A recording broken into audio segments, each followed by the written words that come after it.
Pandemi COVID-19 telah menghancurkan sendi-sendi perekonomian, terutama Provinsi Bali yang sebagian besar pemasukan daerahnya mengandalkan pariwisata. Pandemi ini diharapkan menjadi pelajaran perlu terobosan baru agar ada sektor lain yang menjadi andalan.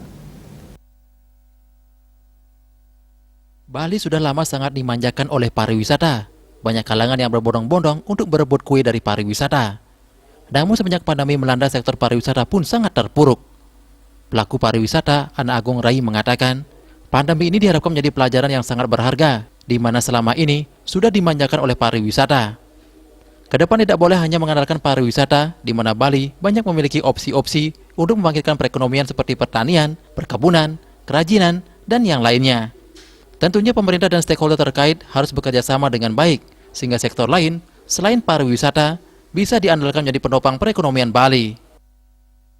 Ini sudah pengalaman berharga buat kita semua dan memberi dampak yang luar biasa buat masyarakat di Bali ya.